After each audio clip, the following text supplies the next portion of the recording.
911, what's your emergency?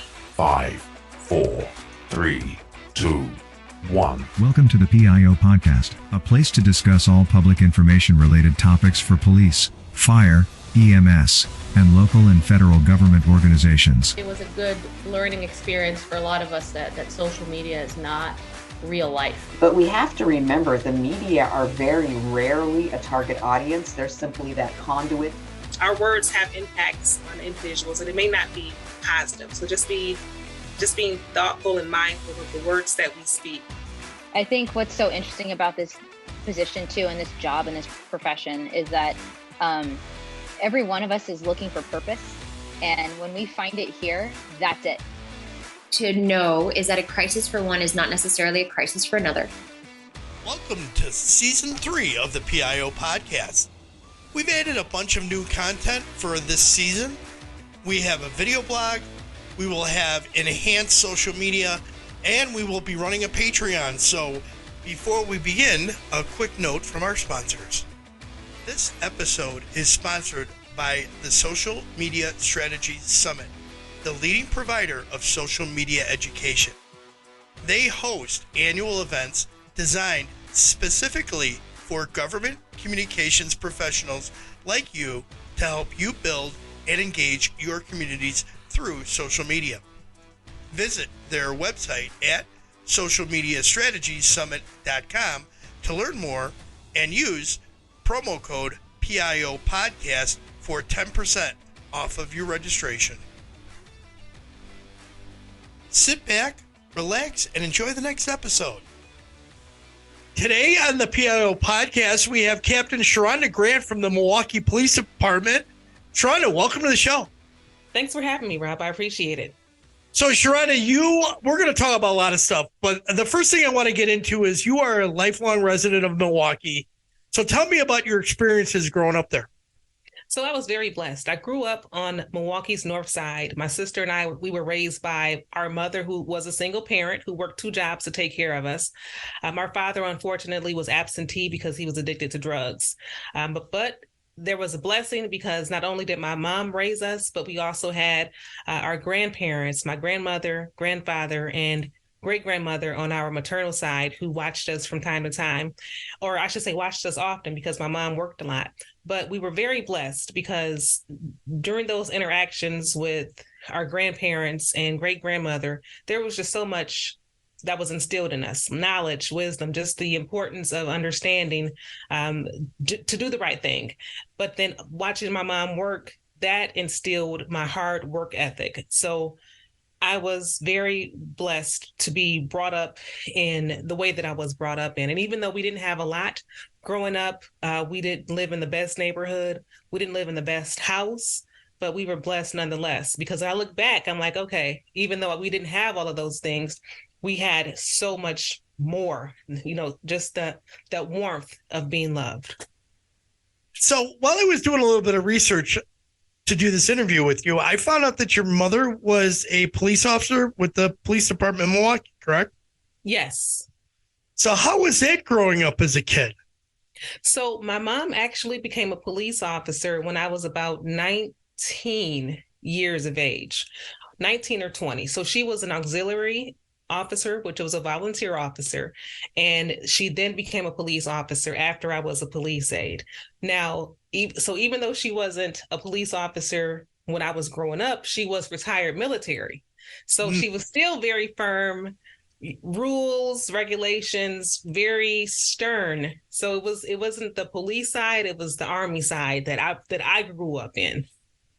So did your mom's involvement as a auxiliary police officer, did that influence you to joining the force as a police aide? Yes. When after the recruiter came to my high school and told me about the opportunity to become a police officer or become a police aide first, I told my mom the same information, and she told me to go for it. And so it was a blessing. Because when I became a police officer, my mom was already established as an officer, and we worked in adjacent districts. So I worked in District 4, she worked in District 7. And during that time, we had the same police channel. We shared the same police channel, and we both worked third shift. So she would hear me on the air, I would hear her on the air. And, I know she was concerned about my safety, but because I'm like a 21, 22-year-old kid out there just trying to do the best I can, she's thinking about me as a daughter, not necessarily just as a police officer. But it was a good time because if I had questions and my mom was working, I could go to mom. So go to mom on work for questions about work. So that was really cool. Well, that's very nice. All right. So again, going back to my research, I like to research my guests because I want to find out the good inside stuff. So I read somewhere that you were impacted by negative statistics about African Americans. So how did that influence your decisions for your life and where you were going? So when I was about 11 or 12, either in the 5th or 6th grade, there was a statistics class. It was actually a math class. Our math teacher was teaching us statistics. And the statistics that he taught us were that African Americans were less likely to graduate high school. African Americans were less likely to go to college. Black females were more likely to get pregnant and drop out of high school compared to their white female counterparts. So all of these negative statistics, which I believed was pointed directly at me and the other minorities who attended school with me at the time. And so I took that as, first it was harsh. It was not like it was a soft conversation or a soft presentation of information or facts. It was just these are the facts. And that's pretty much it. And so first I took it as, it was harsh, but then I took it as basically a challenge. And so I wasn't going to allow myself to become one of those negative statistics that teacher spewed out during that class. And so I made sure, like in the back of my mind, it was always, I have to go to college. I have to figure out some way to go to college. I have to complete high school. I have to graduate. And I have to prove this teacher wrong. And so through the course of my early education, I made sure I went to school, made sure that I graduated. And then when the recruiting officer came to my high school, it offered the position of police aide. When they said it assists you in paying for your education, your college education, then I knew I had to join the Milwaukee Police Department. They talked about pensions and everything else. And I'm like, I don't know anything about a pension. I don't care about a pension. But if you guys are going to help me pay for college, sign me up. Yeah. What high school kid thinks about pensions at that age? Right. They don't. All right. So let's talk about your background in the Milwaukee Police Department and where you went. What's your progression? So you get hired as a police aide. Correct. So I was hired as a police aide in 2001. Police aides, we did a lot of administrative duties, learned computer How old were you when that 18. happened? Okay. 18. So a very long time ago. You're only 22, right? Thank you. You know what? I appreciate that. So I began my career as a police aide. I did that for approximately 3 years. In 2004, entered the police academy, graduated. I walked across the stage, which is still one of the major accomplishments for my career at that time. But became a police officer, worked in District 4, which is on the city's northwest side. Did that for about eight and a half years. Was selected to become the recruiting officer for the entire Milwaukee Police Department. And I did that for about 6 months before I was promoted to sergeant. And when I was promoted to sergeant, then I was assigned to District 5, which is the same neighborhood where I grew up in. Nice. And so that was awesome because not only was I able to patrol the area that I grew up in, I was also able to interact with some people that I knew from the neighborhoods, not necessarily just from, police officers' perspective, but as someone who grew up there.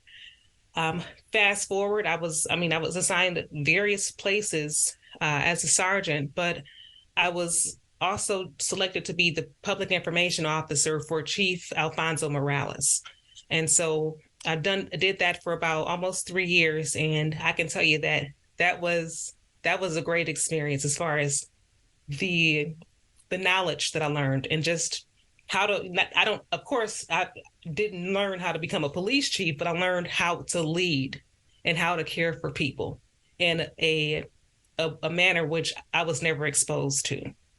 So you go from, so what's the next rank after sergeant for you guys? So from sergeant, it's lieutenant. And so in October of 2020, I was promoted to lieutenant, where I worked at District 3 on the second shift there. Had a great time working, and that's patrol. Had a great time working with the men and women there. And then I was promoted to captain. I was actually the acting captain of District 5 in December of 21, and then officially promoted to captain of District 5 in 2022. Okay. Whoa, wait a minute. 2022. Okay, so hold on a minute. So you are the captain of the district you grew up in. Yes. Awesome. That's got to be a fun feeling. It really is. And based upon the conversations that I have with some of our stakeholders and some of the officers that work there and members that work there, they can tell the difference. They can see that I'm really invested in the community. I'm invested in our residents, but I'm also invested in our officers as well. And so I do a lot of stuff off duty. My husband's probably like, you should probably not work so many hours, but it's a joy. It's a legit joy that I have when I interact with people, because I know what some of the challenges are, and I know what some of the struggles are, but I know that we can overcome those obstacles. Okay, so I didn't ask you this before. I should have prefaced this.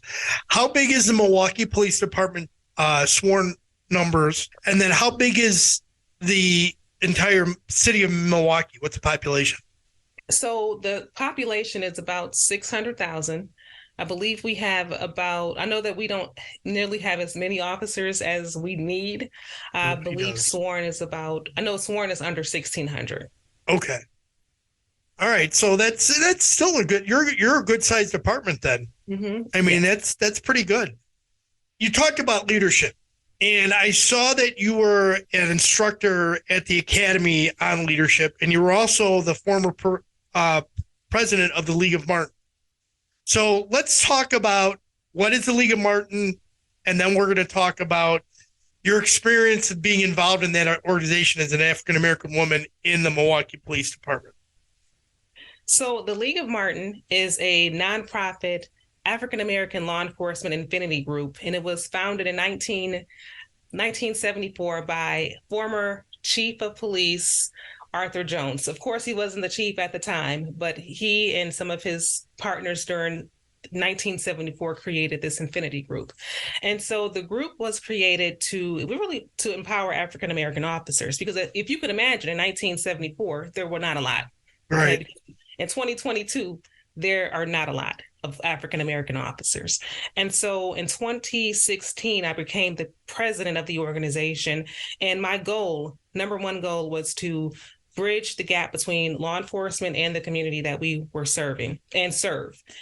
And so I learned a lot about leadership during that time, because the organization had several officers throughout the agency, high ranking, and also patrol officers, and then also a lot of retired members as well. Okay. And so this was a volunteer position for all of us. Whenever we did anything, it was just volunteer. So how do you get people with type A personalities to volunteer?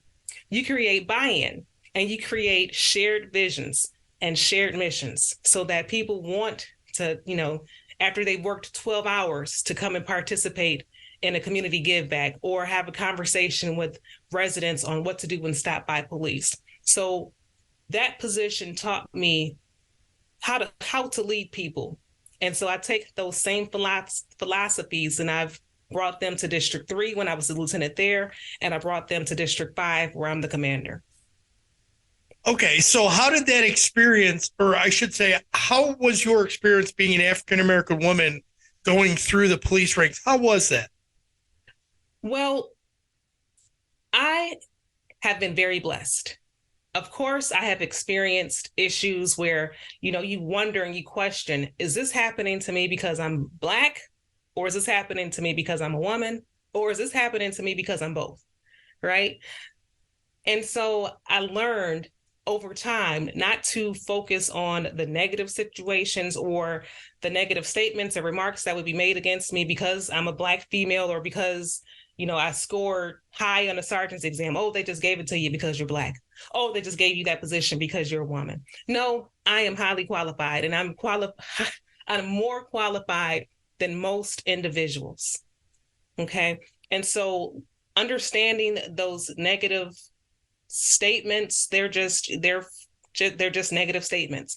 But I did not allow any of that to stop me from where I was trying to go in the agency or to stop my growth, because it's not about me. I don't look at my achievements as, these are achievements for Sheronda. I look at my achievements as achievements for other Black women who are going to walk into this profession. Okay, so let's walk into that then, because you're recently promoted, and I say this because in law enforcement, to have a female move up through the ranks and qualified females and qualified anybody to move up through the ranks, that's great. But you're an African American and you're a woman and you're moved up through the ranks. You're now the captain of the district you grew up in. What message do you have for young women, especially young women of color, in your community?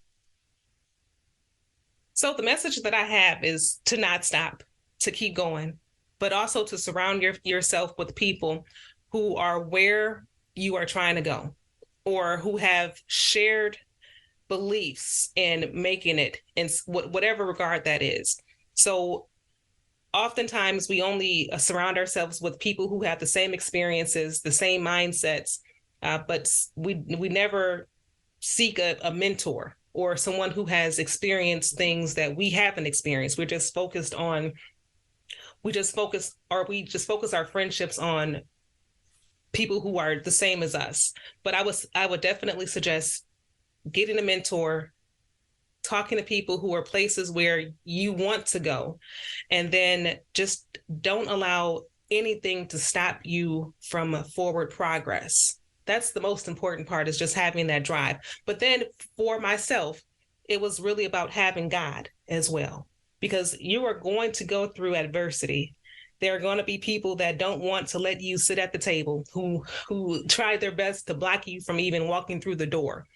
But you just have to stay the course. When one door closes, another door will open. And sometimes you may have to kick that door down just by you just being resilient and just not settling for no. So just ensure that you have a good group of people who are focused, who are goal driven as well, but then also make sure that God is first, have a mentor, and don't stop in the face of adversity. Keep going. Okay, so you're going to be teaching a leadership course for young people, for young girls, because I think that would be a great thing for you to do for the young ladies in your community. You would do an amazing job. Well, thank you very much. I appreciate that. No, I really do. I'm going to call the chief there and tell him he needs to put you in charge of that. All right, so I'm going to change gears here because this is kind of a little bit more somber. So I asked this of a lot of the females and a lot of people of color when I interview them on here, is as an African American, what was it like to experience and see the events of the murder of George Floyd, and how do you deal with the impact of that and then balance it with being a police officer at the same time? Well, the unfortunate and tragic death of George Floyd, regardless of being an African American or a woman, seeing that incident take place, and regardless of being a police officer, seeing that incident take place was tragic as a human being. Yes. So I looked at it as being a human being. This human being was murdered and murdered by a police officer. And so seeing a police officer and police officers, but the one for sure, it was just disheartening. How could someone who wears the same badge that I wear, who took an oath to protect, serve, to be there for our community, do something as heinous as that? And so that was terrible. And so I understood the protest. I understood individuals who, did not believe in law enforcement due to that, because that was disheartening. Also, those actions also halted a lot of the good works that we had been doing in our communities. And so it's like, we take 5 steps forward, and then we were knocked back 15 steps. I actually think that the impact of the murder of George Floyd put back law enforcement almost 20 years. That's my perception of where we're at and what we have to deal with on a day-to-day basis now. And there's constant. It doesn't matter if it's logical and right and appropriate. There's always a question if you did it because he's of a different color, that you're a racist, or you just like to physically abuse people. And that's what a lot of the public now thinks. It's very unfortunate. So, I mean, I appreciate you bringing that honesty to that, because I think we need to talk about this, and we need to get away from the us versus them. And I know for some people it gets a little uncomfortable when you do that. But I think it's very important for us to, as officers, we need to vocalize our disdain and disgust for what occurred every time we have an opportunity. Absolutely, because not only are we speaking down about it, we are in some cases preventing it from happening again. When we talk about this is the behavior we do not want to see. We do not want any member of our community to be victimized by anyone who wears this uniform and this badge. Our job as law enforcement agents is to protect our members in our community and not to cause harm to them. And so the more we talk out about it, the more I believe that it prevents it from happening again, because officers will know, okay, well, this behavior is not acceptable. But the more we are closed off from it and the more we refuse to talk about it, the more of a possibility that it can happen again. And I think if you think about the 3 other officers that were there that should have intervened, that's the thing that we need to continuously reinforce, especially in the new officers coming up, that you not only have a duty to intervene, you, as a human being, you should have intervened. Yes, absolutely. Okay, so diversity in the job at Milwaukee PD, how is it? Well, diversity in any law enforcement agency can always be improved. That's how I look at it. I believe that you have to have a diverse group of individuals who are making decisions or who are sitting at the table, who influence the chief or the sheriff or the commissioner to make those decisions that they're making. I believe that law enforcement for the longest of times have been ran by a predominantly one group of people, right? And so when you have an organization that's ran by a predominant group of people for over decades, you'll continue to have the same results. But when you have a diverse group of people at the top who are making decisions, who have different backgrounds, who have different community involvement, who have different beliefs and ideologies, and who are listening to other demographics throughout the city, the chief, the sheriff, the commissioner, they have the ability to make better decisions that impact everyone in a more positive way. Okay. So let's talk about your experiences as a public information officer for the Milwaukee Police Department, because that's where I first met you, was at the NAOA conference. So how did those 3 years as the PIO, what did you learn? What did you take away from it? Go ahead. Yeah. So as a public information officer, that was the position I did not want. I was at the time I was assigned to the police academy as a training instructor. And so the PIO world is totally different. But it was a blessing, in my opinion. I did not know it would be a blessing, but later on, as I was doing the work, I was like, I would never be able to do this job, do this or learn this kind of information working in patrol or working at the police academy. And so what I learned, just the importance of words, the importance of communicating properly with all entities. So not just communicating with the public, but also ensuring that we properly communicate with our law enforcement members and then also the politicians as well, because those are the three groups that you always need to be focused on when you're delivering any kind of message. It's the people that work for you, the people that you protect and serve, and then the policymakers. Thank you. Is there a book or an author that has an influence on you? So I read several books. T.D. Jakes is Bishop T.D. Jakes. That is who I read several of his books. One of the books that I'm recently reading is Don't Drop the Mic.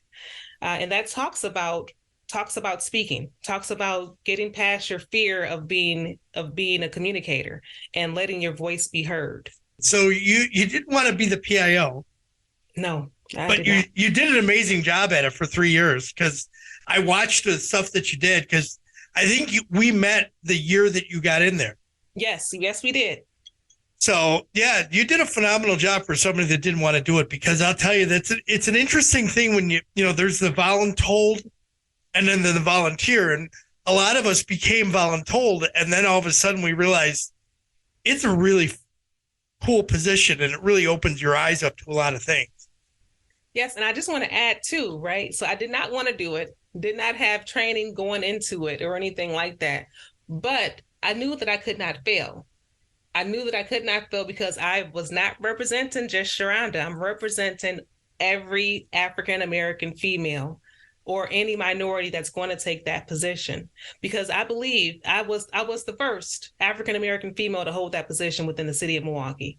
So I knew that I had a lot of weight on my shoulders. So I knew that I could not fail. It was not about me. It's about who's coming after me, who's going to replace me.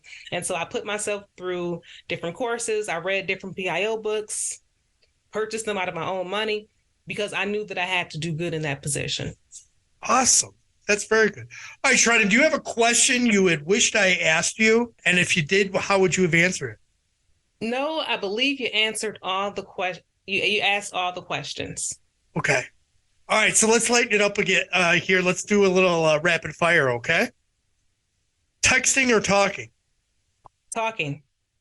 Coffee or tea? Coffee, all the time. What do you put in your coffee? Creamer. A whole lot of creamer. Adult drink of choice. Tequila. Yeah, we had a lot of it there at the NOA conference. Yes. Name a food you will just not eat. I will eat any kind of food. Well, you know what? I am sorry.